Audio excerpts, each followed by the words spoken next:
Kim Kardashian is one of the world's most recognized celebrities, the mother of four and reality star who studied law and champions criminal justice reform. She also happens to be a very successful businesswoman. But she has found the time to make her way right here to Studio 1A to hang out with us. Kim, we don't even know where to start, but I must start with the pants and the shoes together.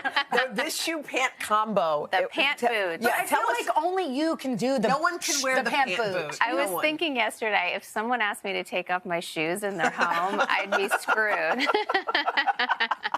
I mean, honestly, do you wear a pant boot almost every day?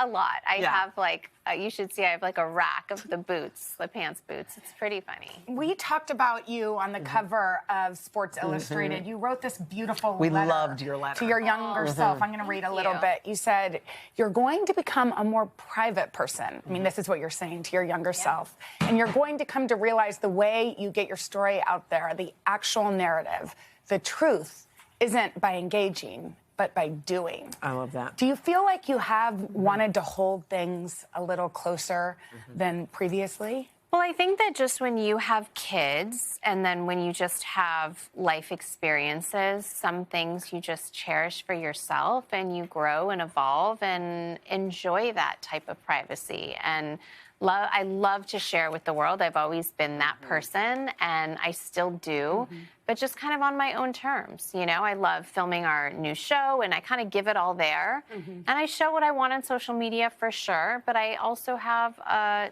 nice set of, you know, friends that we do so many private things, and I enjoy that too. And with your kids in the picture, how do you, because I think every single mom, regardless, struggles. You're like, if I post this with my kids, what am I saying? What am I doing to my children? How do you decide what goes out and what stays close? I mean, sometimes things are just so cute. Yeah. You have to share it and post it. And then sometimes I also like to post like my mom struggles too. It's not easy. And when you're running around and they're all acting crazy, it's a lot, you know? So I like to share both sides, but it is a struggle of like, what do you, sometimes North will see me scrolling on my phone and say, oh, you posted that of me, you know, singing with my friends or whatever I'll post. And, you know, so you learn boundaries. And also we're trying to decide too, like, I mean, our kids are slightly younger, but like when we give them phones, like we want to wait till 8th grade. Don't you like that we talk about we as wait till 8th. We're going to wait till 8th. It's so hard. Yeah. I know it is, but It's like, so and everybody says that to us, but like, what are your boundaries for your kids? How do you try to help them kind of create a life of that they, you know, with privacy? Yeah, so I mean, they don't really have social media or anything like that on their iPads. We go with iPads. My daughter, North, has a phone that I think her dad and I decided to get it for her for Christmas and just to communicate with us. But it just has Wi-Fi, so it's not like she can really use it or doesn't have, you know, she has games on it and fun creative things, but not really any social media apps or anything. I don't even know when that conversation's going to happen. I'm not ready for that one yet. We're still, you know, too young for that. Yeah, you talked about how your dad and, you know, you and your ex got together about the phone. I think it's interesting. You posted about Father's Day. I thought that was beautiful. But back to that article, which I thought was so interesting and illuminating. You said this about your relationship. If people knew what my relationship was really like, I think they'd be like, how did you last that long? That was really, that hit like a hammer to me. Yeah, I mean, I think that there's also a lot of that I share, and then there's also a lot that I don't, and I don't think I ever will. You know, there's people just go through things in relationships, and I do think back to the social media part. Sometimes people post all the good things, and that's okay. Like, that's their picture, and that's their story, and that's their art that they want to put out.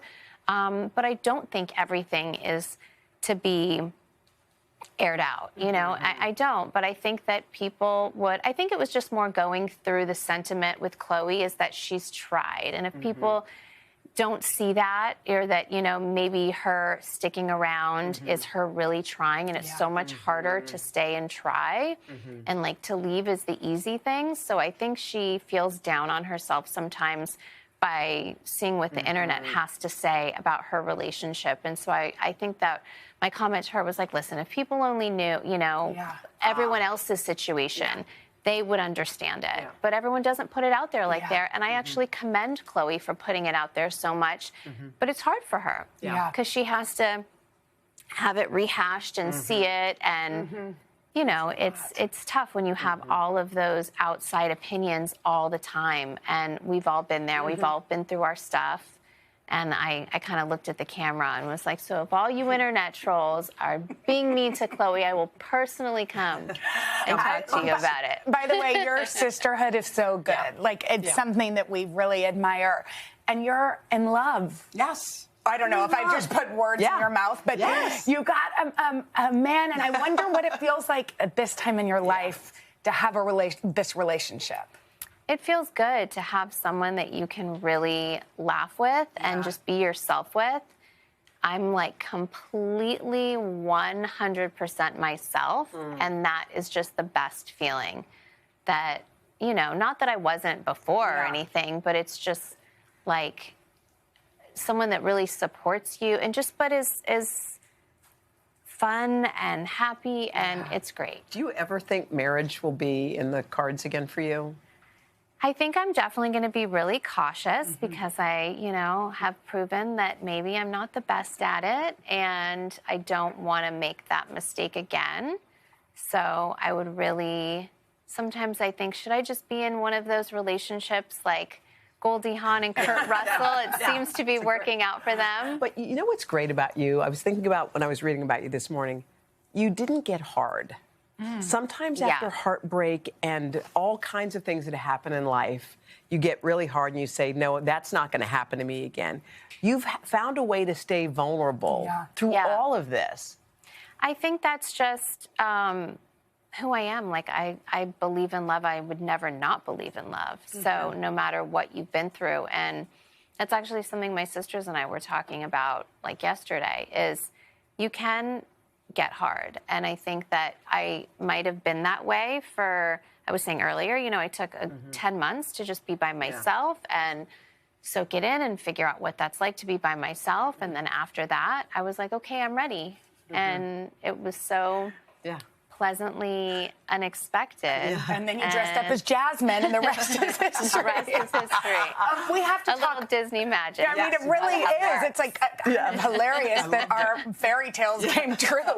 Okay, skin. Oh my gosh! First of all, we tried it. Well, I got. Did you not? Are you kidding? I broke it out. I was like squirting. Can you eat it? No, I'm just kidding. Is it edible? I mean, how did you decide? I feel like I've gotten to be with you sometimes, and I remember just like staring at your skin, and I know that that's something you've always cared about. Yeah, I've always, you know, I've tried everything. I've tried every treatment, and I've used the best facialists, and I was so lucky to be able to work with the best chemists and facialists on this and developing the formulas. But I think that I really took everything that I've learned from every treatment that I've done, and I put it into a really amazing skincare routine. And there are lots of steps, but I wanted to teach people it doesn't have to be overwhelming, and you do have to take care of your skin. There's no magic potion. You have to put the time in. You have to use the products in order to make sure that you just like feel and look your best, and it's not just going to be one or two things. It's like a step. So you go through the steps that you do it in the morning and at night. Yeah, and there's a night oil and a morning oil, so it's, you know, Is it's it really smell only like 8. coconut? Because she's really a coconut person. It's actually all fragrance free, except for our scrub has like a tiny bit of an essence of something. I like the scrub. I love the scrub. I tried The scrub this is weekend. probably my favorite. Crazy. The exfoliator is really amazing. Okay, can we play a little game? We'll take a quick break. It's going to be a fun game. It's called Sip or Spill. Okay. Okay? Okay. We'll be back after this.